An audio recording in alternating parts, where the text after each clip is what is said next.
Mga kapuso barbero, patay matapos gintiros ang kasilingan sini nga retired nga Coast Guard. Daan nga hiligutanon ginatudlo rason sang kapulisan sa insidente. Si John Sala nakatuto. Nagtawag lang ginbilin niya. Apat pa nagkabilog niya. Wala sa kaluoy. Wala sa konsensya. Hustisya ang ginasinggitan sa pamilya sa 41 anyos nga barbero nga ginkilala kay Brian Gabuelo matapos sa gintiro ini sa kasilingan nga si Noel Alonggongan sa 66 anyos, isa ka retired Coast Guard. Sa panisayon sang bata sang biktima nga nakasaksi sa insidente, matapos sila mag-inom-inom sang iamay, nagsaka na ini sa ikaduwa nga panalgan sang ilabalay. Apang nakitaan sang amay nga nagainom-inom ang sospek sa ilabalay, gani nagpangayo kuno ini sang sumsuman. Balya, kwa ade. Ano gusto mo sumsumano na? Te, pagkadudog kay nadula sa papa.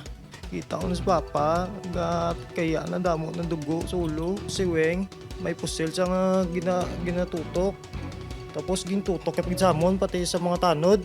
Tiro niya pagkat kami. Dugang pa sang pamilya Gabuelo, may patimaan man niya ginkastigo pa ini isang sospek.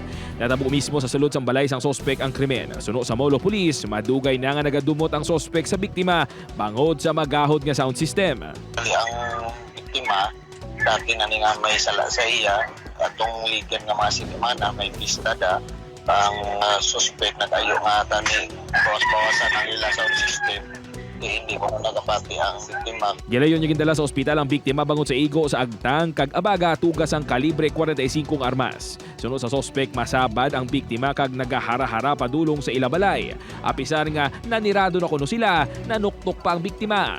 Hindi sa masunggang ka rara na siya. Tapos inom sarado lang nga uli ang tanin ko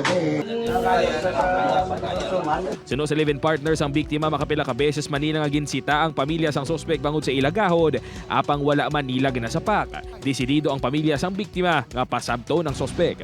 Wala na may imuan na muna nga tabo. Tapos kami kasuhan na namin niya seryo.